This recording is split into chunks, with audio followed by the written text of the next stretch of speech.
In an era when winds whispered sagas of bygone times and the clang of metal was a constant accompaniment to life, fate brought together three fearless Vikings. A chance discovery turned their world upside down. An ancient map, like Ariadne's thread, led to the very heart of Yggdrasil, the world tree, connecting the 9 realms of existence. But the path ahead was not merely a journey. It was a severe test of their valor, spirit, and wisdom. With each step, they felt the presence of their ancestors, for at the journey's end awaited a reward worthy of the gods. 3 artifacts, each endowed with unique, unimaginable abilities. The first Viking, whose strength was legendary, was destined to receive an axe capable of not only cleaving flesh, but also reshaping fate itself. To the second, a warrior with a mind as sharp as a sword's edge, was destined a shield that reflected not only physical blows, but also the wielder's spiritual strength. The third, with a heart full of devotion and fervor, was to be clad in armor impenetrable to any weapon, granting near-complete invulnerability. Each of these artifacts was imbued with magic, an ancient energy capable of altering the destiny of its possessors. With these gifts in hand, the 3 Vikings were to found a new kingdom, Vian, far from wars and strife, where peace and prosperity would become the primary weapon and ultimate goal. This was to be a place where strength was measured not by the number of victories achieved, but by unity and harmony between the worlds of Midgard and the gods.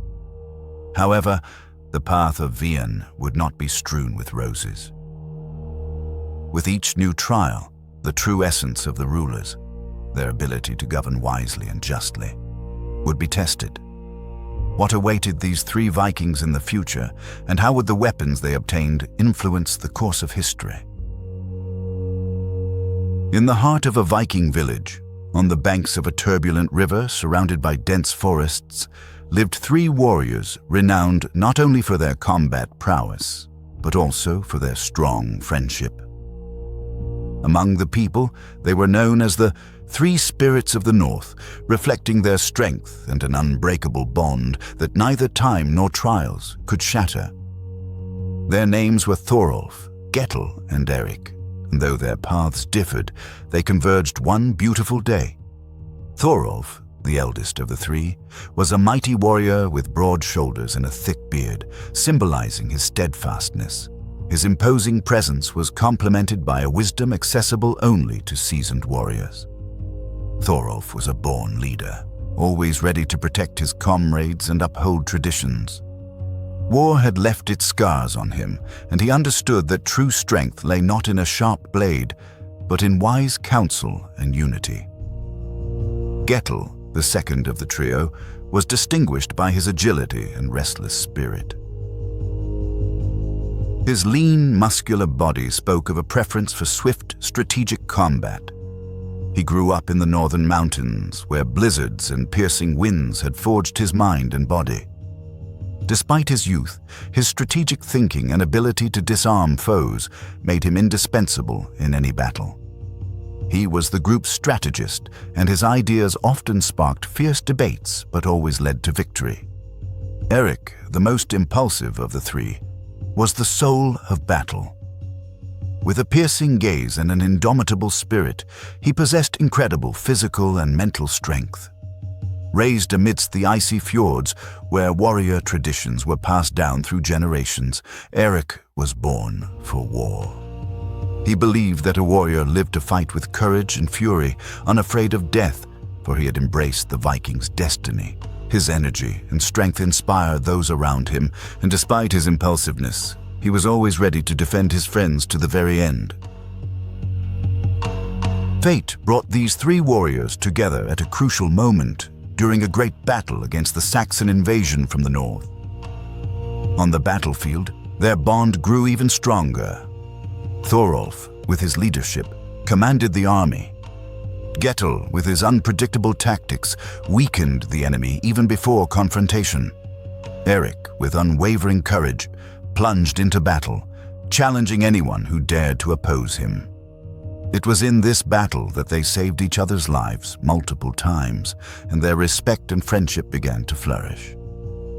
After the victory over the Saxons, a grand celebration ensued where amidst songs, feasts, and dances, a true friendship was forged. They swore loyalty to each other, and what began as a military alliance transformed into a lifelong brotherhood. Together, they embarked on numerous campaigns and adventures, growing closer with each victory and each loss. Their exploits became legends among the Vikings, and soon their names were known in every village, from the frozen north to the golden shores of the south. One day, while sailing in search of new lands, something inexplicable occurred. The sea was calm, the sky clear, when on a lost island, seemingly woven from mist, an old man appeared before them. Dressed in worn clothes but with eyes full of ancient wisdom, he studied them carefully before handing them a map with the words, "The destiny of Yggdrasil calls upon you, and to those who seek truth with courage, the power to change the world shall be granted." The ancient map handed to them by the old man differed strikingly from familiar navigational tools. Inscribed not on paper but on cured animal hides, it was adorned with symbols that seemed to come alive in the flickering flame. Each line seemed to radiate a strange, mystical energy, making their hearts tremble in anticipation of the unknown. Gettel, the perceptive warrior, was the first to grasp the artifact's full significance. "This is the path to the very heart of Yggdrasil," he proclaimed, his eyes gleaming with excitement. "To the World Tree, a trail that only a few, if any, have dared to tread." As Gettel delved into studying the map, Thorolf felt an inexplicable stirring in his chest. His intuition told him that this adventure would be the most significant of his life. Eric, the insatiable adventurer, already yearned for action. Fate had brought them together, and now they understood that their friendship would face trials surpassing any worldly challenges. Their bond had transcended mere battle camaraderie. It was a union of souls, united by a common destiny. From that moment on, their lives were destined to change forever. Thus, they embarked on a journey that would take them further than any Viking had ever dreamed. Their long ship cut through the icy waters, their hearts beating in unison, ready to face whatever lay ahead. The treasure, rumored to be held at the base of Yggdrasil, was not just a reward, but a key to something far greater, a power capable of altering the destiny of their entire people. Driven by this purpose, they bravely sailed onward, confident that their bond would lead them to victory. But would the might of Yggdrasil be enough to challenge everything they knew? Or would the weapons they were to acquire change not only their future, but the course of the world's history? Destiny already awaited them. The departure of Thorolf, Gettel, and Eric was neither easy nor carefree. The map leading to Yggdrasil pointed not to a known route, but to a mysterious and perilous path. Unaware of what truly awaited them, the three warriors set out on their long ships. The wind bit at their faces, and waves crashed forcefully against the wooden hulls. Hope and determination were etched on their faces, yet at the same time, fear was discernible, as if the sea itself foresaw the great events to come. There was no turning back. They were committed to their destiny. In the first days of sailing, the sea seemed calm, almost serene, but something was bound to change. Suddenly, a thick fog descended, denser than any they had ever encountered, completely engulfing their ships.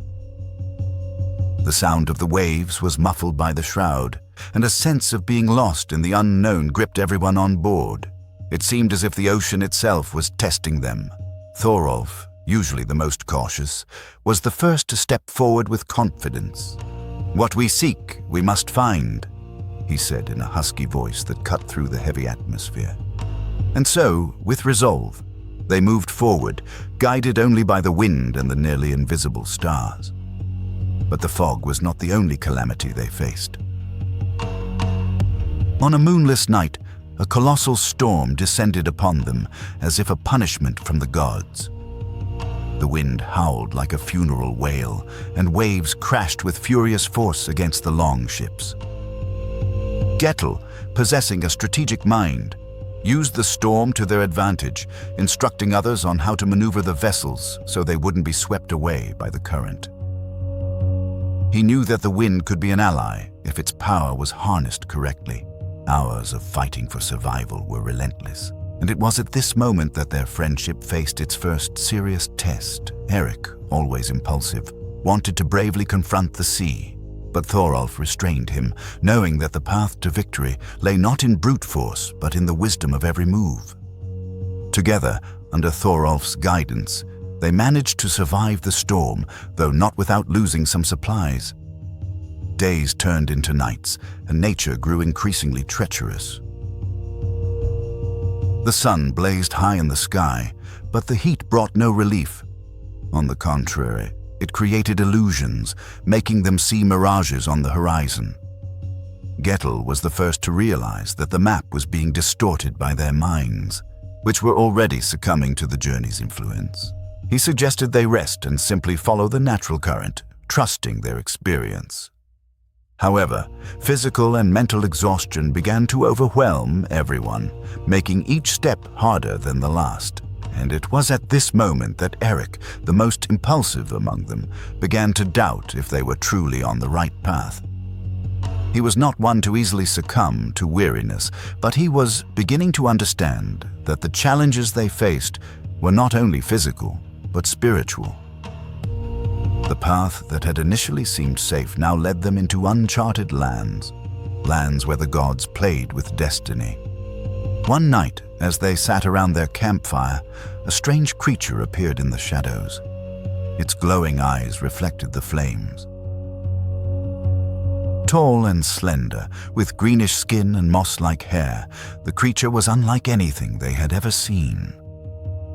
The path to Yggdrasil is for the brave, but few return from there, the creature said in a low, resonant voice. With each step, a sacrifice will be required.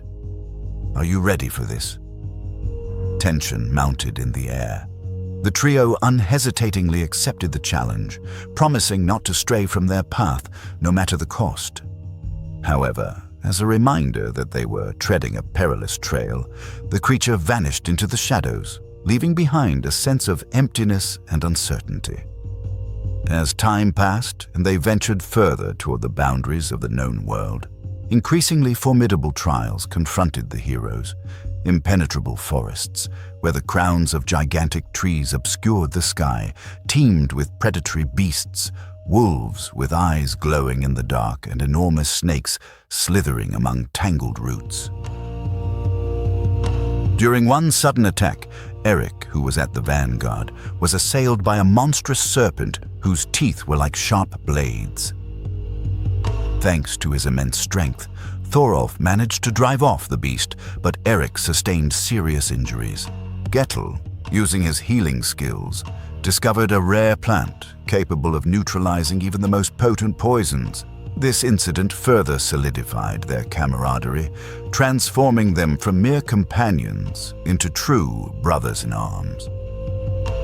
Nights, now long and cold, stretched endlessly, yet their fighting spirit remained unyielding.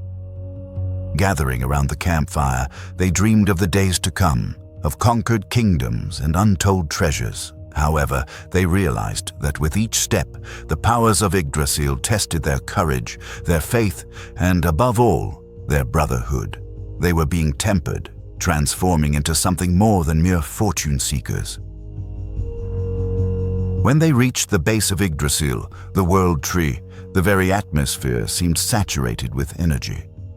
The tree's roots resembled gigantic stone serpents, and its trunk, towering like a mountain, stretched skyward. They stood before a grandeur that surpassed human comprehension, and even the bravest warriors felt insignificant before this ancient power. But the real test awaited. A magical portal appeared before them, as if testing their readiness to proceed. Thorolf, Gettel, and Eric exchanged determined glances. There was no turning back.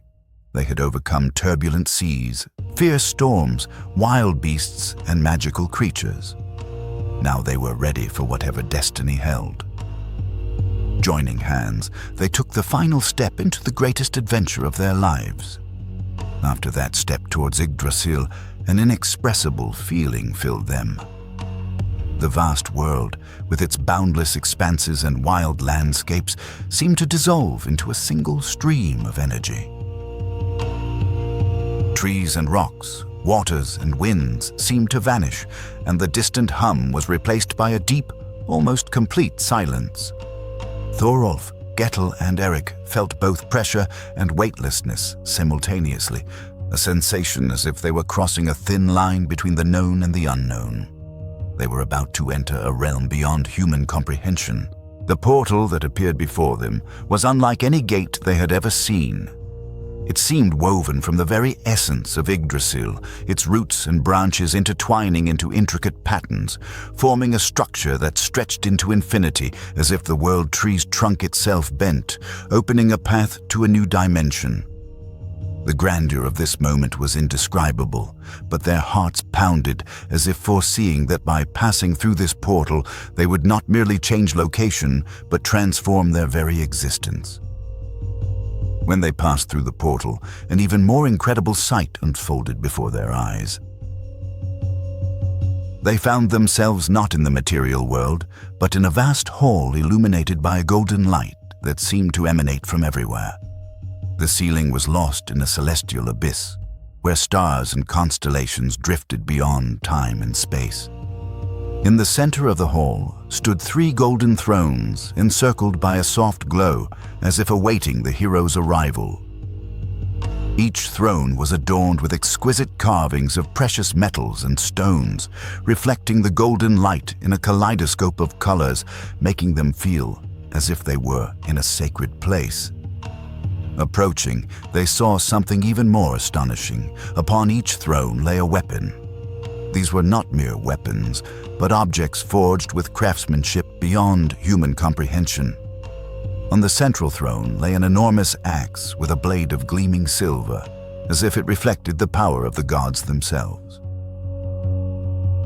On the right throne rested a gigantic shield, covered in ancient runes, its surface shifting with every movement, reflecting the surrounding energy, and on the left throne lay golden armor with intricate patterns that seemed to move in the light, giving the impression that the armor was alive and awaiting its time. But most astonishing were the names engraved on the armrests of each throne. On the throne with the axe was the name Thorolf, and the axe seemed to call to him, waiting to be taken. On the throne with the shield was the name Gettel, and the shield emitted a soft light, as if protecting the very space around it. And finally, on the throne with the armor was the name Eric, and the armor pulsed with vibrant energy, as if responding to his presence. They approached slowly, sensing the full gravity of the moment. Each step was accompanied by a growing sense of responsibility. They understood that these weapons were meant not only for battle, but also as symbols of something far greater. Each represented not only a warrior's strength, but also the destiny of a kingdom, the future of a world yet to be created. The moment their hands reached for the weapons, a majestic, ethereal phenomenon appeared before them, a tall figure cloaked in a shimmering mantle, whose eyes twinkled like distant stars. The being radiated an aura of mystery and profound wisdom, and its voice, when it spoke, filled the surrounding space like an ancient melody vibrating in the very air. "I am the guardian of this sacred place," he pronounced, imperiously yet calmly, "and you, warriors, have been chosen by destiny." The guardian's words echoed in each of their hearts. They understood that they had encountered something beyond their own comprehension, something to be grasped not by reason but by the soul alone. The guardian continued, addressing the very core of their being. "You are not mere warriors, you are kings. Kings called to bring peace to this world, but not by the might of the sword, nor the power of the axe, nor the gleam of the shield. True strength lies in unity.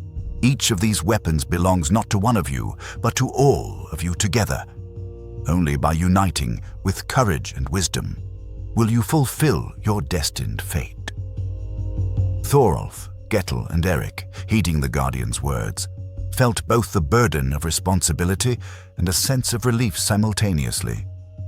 Their destiny was not to rule with an iron fist, but to unite, heal, and lead with a pure heart.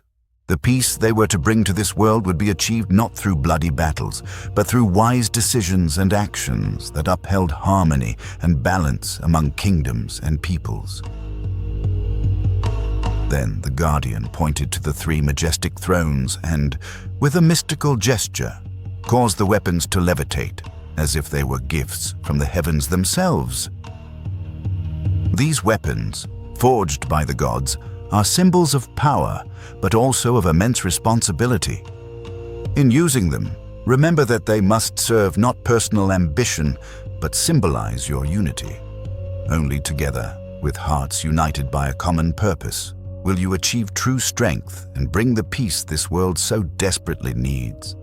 The three warriors, realizing the profoundness of the moment, stepped forward. In the instant they touched the weapons, a powerful energy enveloped them. Each felt the power contained within the weapon chosen for him, but also the understanding that these weapons were merely extensions of something greater, a shared purpose. As they stood together, united by this energy, the magic intensified, and the Guardian smiled, as if foreseeing that the world stood on the brink of change. "Now that you have embraced your destiny, follow me," the Guardian pronounced, and a shimmering portal opened before them. The being gestured for the warriors to enter, and as they passed through the portal, they felt the energy of the place begin to dissipate, as if time and space were returning them to the real world. They were returning to their homeland, but they knew that after this journey, nothing would ever be the same. The kingdom they were to build would become not only a bastion of strength, but also a realm of peace and prosperity, where their unity and courage would be the key to a new beginning. The return of Thorolf, Gettel, and Eric to their homeland was not merely a physical journey.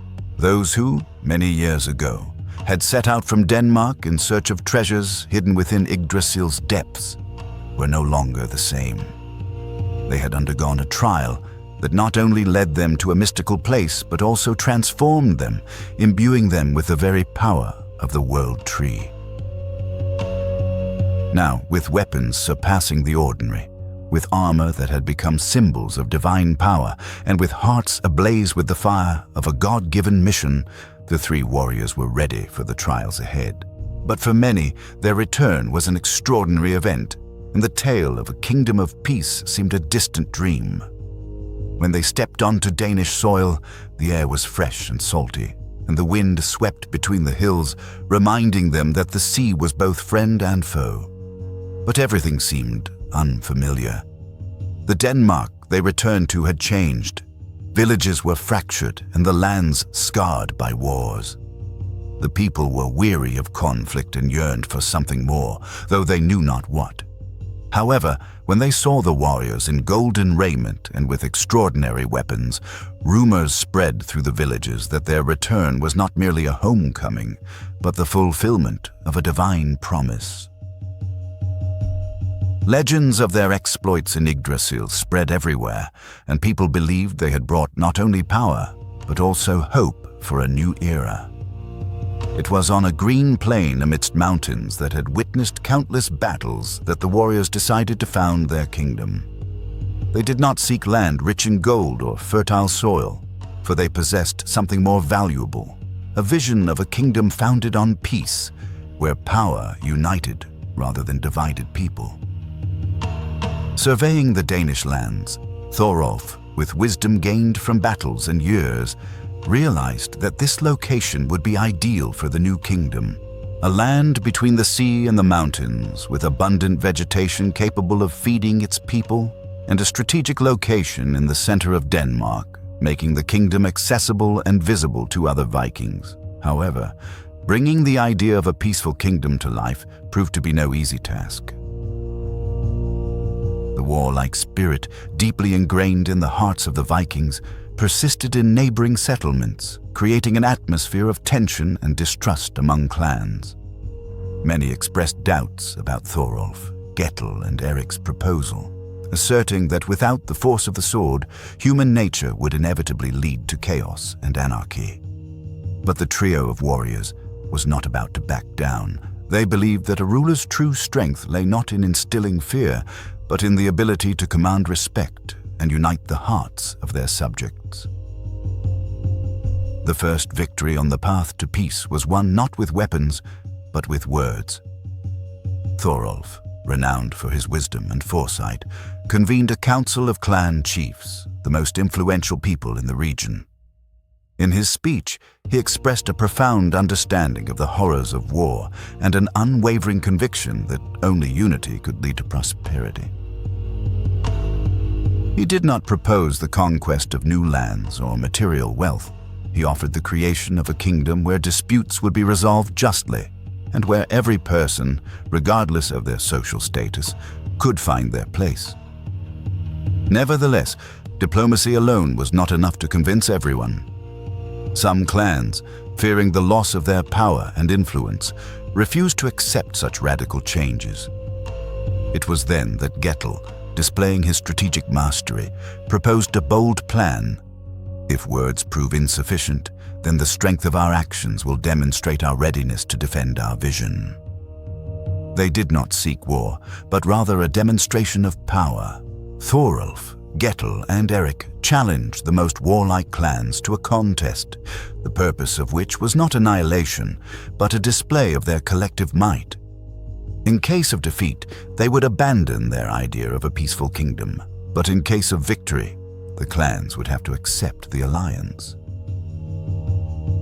The battle was epic, but instead of a bloody conflict, it became a display of discipline and symbolism, where each blow was precise not for killing, but for demonstrating the strength of their alliance. And, as the three warriors had predicted, their unity, bolstered by friendship and brotherhood, prevailed. The most stubborn clans began to understand that the trio were not merely rulers, but bearers of a deeper and more enduring power, the power of brotherhood and alliance. Following the symbolic victory and the easing of tensions, the process of establishing the Kingdom of Peace began to gain momentum. But this was not enough to establish a stable government. It was necessary to forge a culture founded on the principles of unity. It was then that Eric, driven by his bravery and passion, launched a campaign throughout the kingdom, urging people to participate in building villages, fortresses, and schools, where future generations could learn to value unity and respect, rather than perpetuate an endless cycle of vengeance. Over time, the ideas of Thorolf, Gettel, and Eric spread throughout Denmark and beyond. Neighboring peoples, once filled with suspicion, began to turn to the three warriors known as the Three Kings of Viking for counsel and guidance. They became not merely rulers of one kingdom, but leaders of a movement striving for something greater. The Kingdom of Peace was founded not only in Denmark, but in other lands as well. It was a land where war was a last resort, and power was seen not as brute force, but as the ability to protect and lead. As the kingdom expanded, the capital of Viking flourished. Streets, once dirty and neglected, became clean and well-maintained, and homes were built with love and care. The three kings ruled not as absolute monarchs, but as brothers united by a common purpose. Thorolf, with his wisdom, guided the council's decisions. Gettel, with his strategic vision, planned the kingdom's future, and Eric, with his bravery, was always at the forefront, inspiring warriors to fight for peace. The Kingdom of Peace became a beacon of hope for other war-weary nations. When enemies approached their borders, the three kings did not succumb to fear, but met them with courage, and always prevailed, not with weapons, but with the strength of their unyielding spirit. Thus, the legend of Viking spread throughout the world. It was not just a kingdom of peace, but an example that even in the darkest times, light could be found. True strength lay not in weapons, but in unity. When weapons were used, They were always in unison, and the trio's combined power ensured victory. Years passed, and the king's bodies aged, but they knew their path would not be eternal. They had fulfilled their mission, and the kingdom was ready to prosper. The last day for each of them came not in battle, but in a peaceful bed, surrounded by their children, grandchildren, and the people they had so passionately protected. They died not as warriors, but as symbols of change. The kingdom of peace became a legacy of wisdom, not conquests. And when future generations looked upon the 3 golden thrones in the great hall where the weapons were kept, they understood that Vian's true victory lay not in swords and axes, but in the unity of heart of 3 great kings who showed the world that even the fiercest warriors could be instruments of peace.